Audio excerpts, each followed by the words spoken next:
Jurgen, the team's been scoring a lot of late goals lately, which is often seen as the sign of champions. But does it signify something within the squad, a determination not to be denied this season?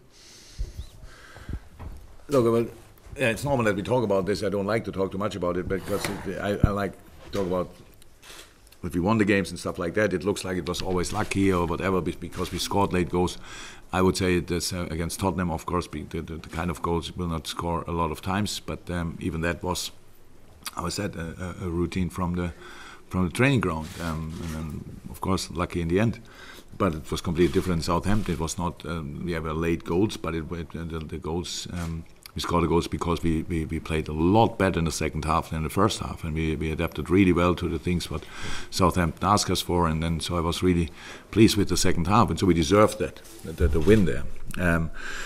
But of course, it shows that we are fully focused.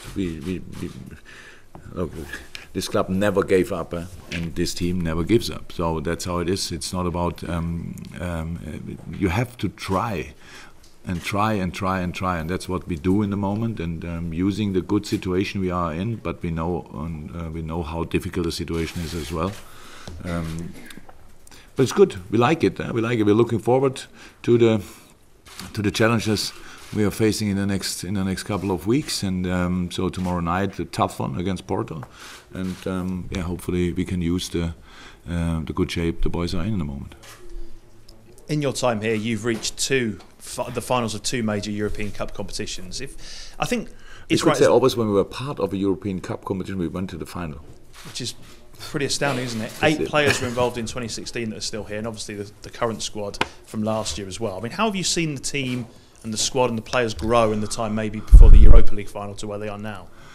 Look, our development is incredible, especially in this tournament, in these tournaments, if you want, because we used every little step we made in the last years to improve, and the boys grew with the challenges they were facing, and it's really it's massive.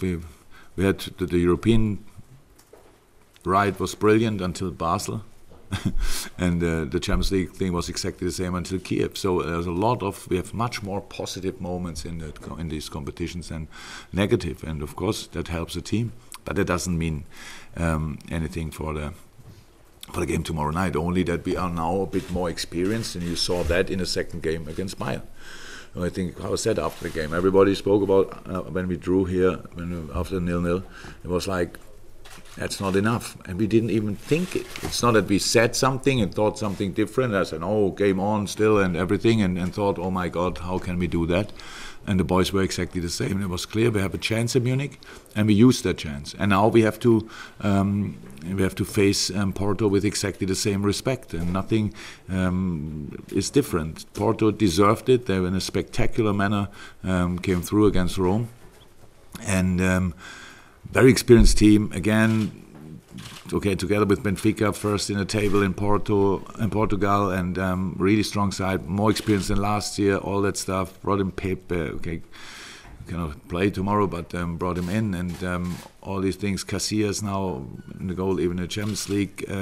So it's a different game to last year, and we have to play it again, and we want to play it again. We are really happy about the opportunity. We were really happy after the Bayern game that we are still in a competition. It's important for the club, and it's important for the team, and so let's try to do it again.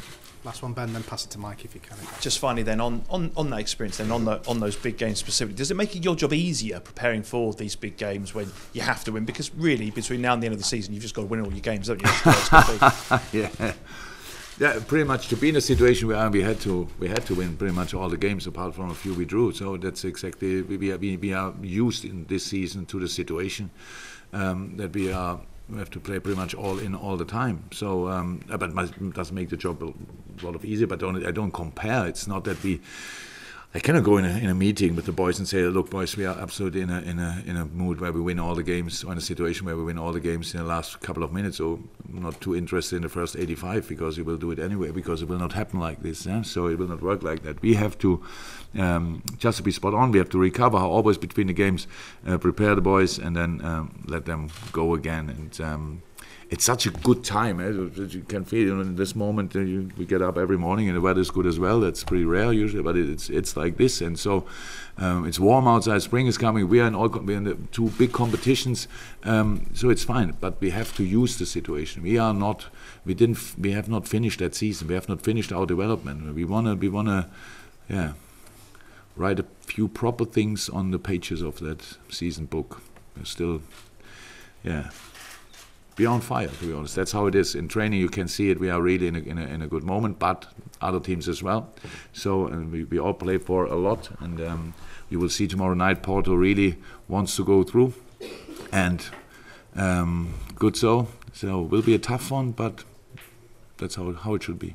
Okay, we'll go Michael, then Zed behind you, then we'll take the microphone over. Guys, we have seen your request. We'll go over there. Yes, Michael. Jurgen, you've touched on the importance of the late goals and what that can mean between now and the end of the season. How impressed have you been as well by the defensive durability that you've shown when you're going for late goals? And sometimes it's easy, or sometimes you can go a bit gung-ho and leave a lot of spaces, but you've still managed to keep things pretty tight at the back. Yeah, look, we have it's pretty much a week or a bit longer ago that we spoke about Virgil and the situation against Tottenham. That was a individually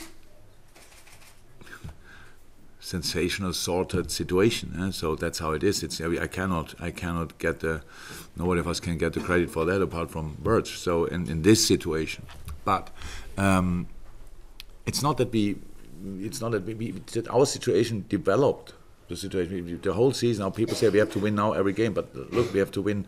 I don't know how many games we won yet in that so far in that season. We won less, and we are in a difficult situation. Then City is 2 points ahead or 1 point ahead, and we still play a really good season, but it's then different. So we know we are used to that. This season is really, really tough, but so far quite successful, and that's what we want to keep going. That's really, we want to have it. We wanted to have it like this. We want it like this, and we want to keep it like this until the last match day. If you want to try everything to be as successful as possible, it was always the idea behind everything. And defending very important. Our offensive things are very important. There were so many things people were talking during the season about it. Up front we don't score enough. Midfield don't score enough. The only thing was always positive. Pretty much was the defense. But the goal we conceded against Southampton. It was not a striker's mistake, I would say, and we all have to work constantly on the right things, and that's what the boys did so far. If you do it until the end of the season, I think we have a chance. Mo Salah's goal the other night, and he's been searching for this 50th Premier League goal for some weeks. You've maintained during the goal drought that he's been contributing well, but can you sense now with Mo that it can give him an extra lift now that the weight of that burden has gone now? Yeah, the late Tottenham goal, of course, was already helped already a lot because it was an own goal, but it was forced by Mo. So that felt already really good for him. For me, the best situation to describe the situation Mo was in is the big chance he had at Munich. When a similar situation, coming inside, dribbling, how he scored already a few times, and then everything was perfect. In the last second, Süle comes from behind. You cannot see him as a striker, so everything is like it should be, and then the defender is coming. And he was so close in so many moments, and still has now 18 goals, 7 I think assists or maybe 8. So that's a brilliant number. It's a brilliant number, and so we were nobody was concerned. He was not concerned. These are parts, and he's a grown man, and he knows that it's not out there as dreamland where you only need to have a chance and it will be a goal. That's how it is. You have to work for it, and his work rate was always brilliant, and that's why in training and in the game, and that's why nobody was concerned about it. But of course it helps then if you score a goal like this. It was a world-class goal. Afterwards, probably a lot of people would said, in the situation you have to play. But if he passed the ball, then Bobby has the ball on the left foot, and it was not a perfect ankle. Maybe there was 1 second when he could have played it, but then still Bobby has it on the left foot, and then it's better Mo has it on the left foot. That's how it is. So he scored that beautiful goal, and it was so decisive, so important. And if something happens and positive, very positive in the end of the season, this was one of the decisive ones, 100%. Because in this moment at Southampton, the game was open result-wise, not performance-wise anymore, but result-wise. And then it was pretty decisive in that moment. Okay, we'll go Zed. Zed, if you can give the mic to Tony afterwards. He's going to give it to Chris, and then we're going to send it over to you three guys over there. Okay? Yes, so Zed. Jurgen, so we're here. Okay, so usually in life sometimes you get a second chance. For Porto, they were really hurt by the defeat last season. How much dangerous would that make them? Because they want somehow to right the wrong from last year. 100%. I understand that. I said before, last year when we won 5-0 there, I thought, okay, we should not come here for a while, and then next year we are back again. So that's, but it was a strange game. Everybody who saw the game, it was, we were very clinical that night. Porto was really good in the beginning, really good, cost us a lot of problems. But then we started scoring, and I think 2 or 3 goals were after counter attacks. So. See, we came against us, and at home, Porto 2-0 down, probably felt the pressure. They are much more experienced now, and that changed everything. But it's not important. I said that if they want to, the advantage for us tomorrow night is we play at home. The advantage for Porto, they can use the game last year as a motivation thing. We cannot use that, so we cannot say last year it was 5-0, and so we know that that makes it it's more valuable for.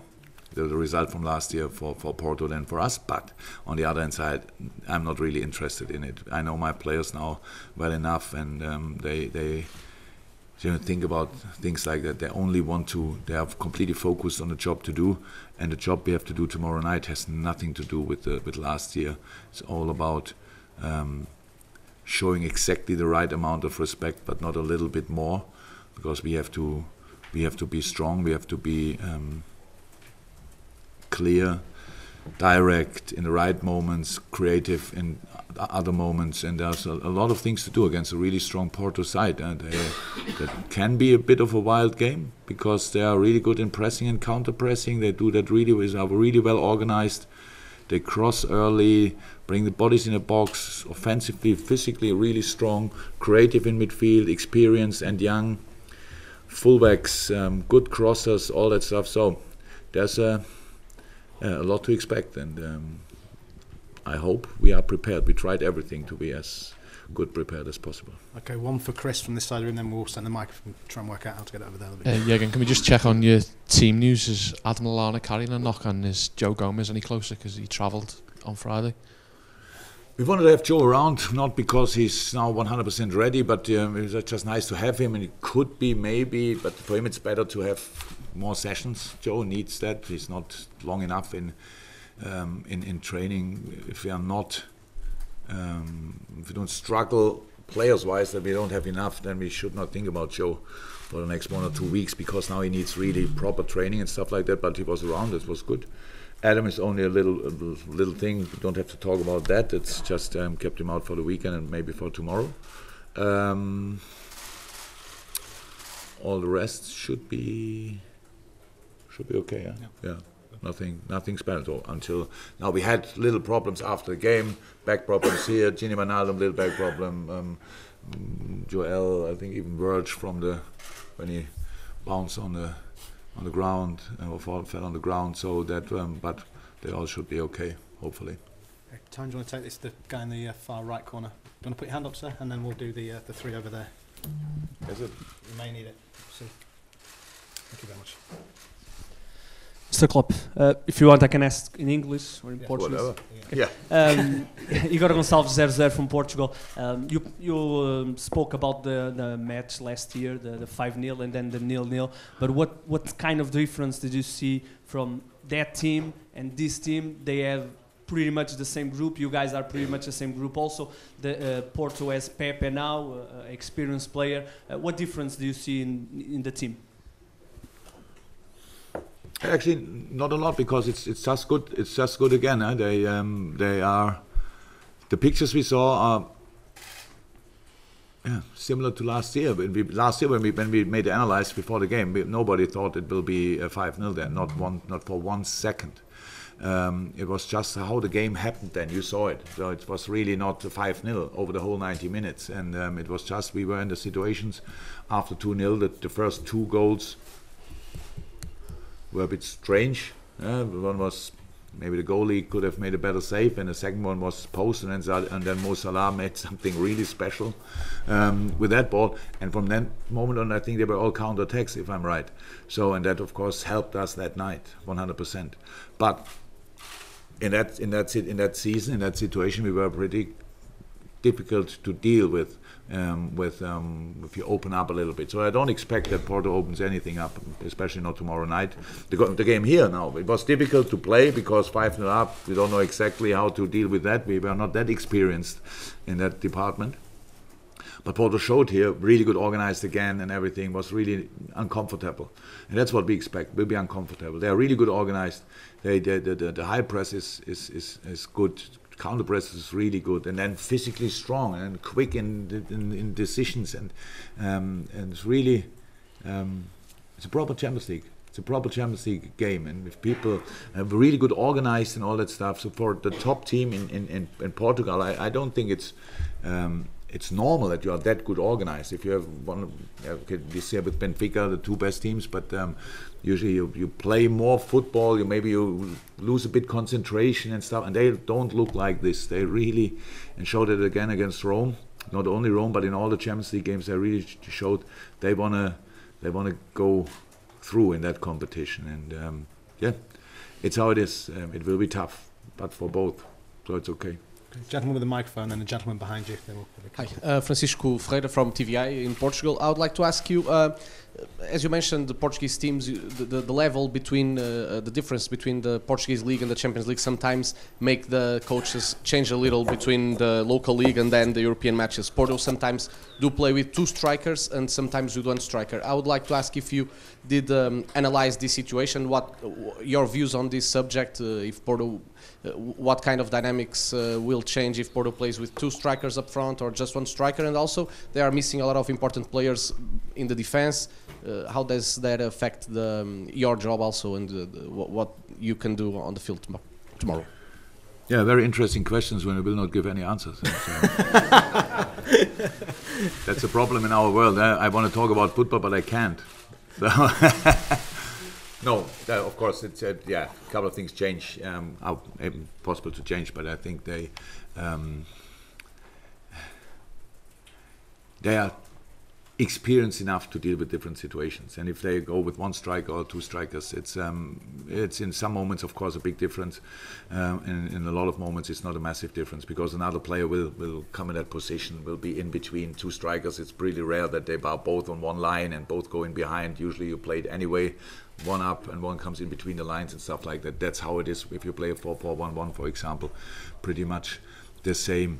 They had to do a few things. I think Corona played right back in the last game. Yes, so yes, he played that in the past, I think, but usually I think it's used as a striker, as a winger, so we will see how they deal with that. But look, analyze is important. But on the other hand side, we have our own things, and if you watch a game again from other teams, you always think, okay, they do this against them, but we have actually no idea exactly what they will do against us.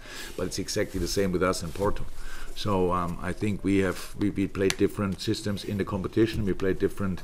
How can I say that? We had different approaches in the competition.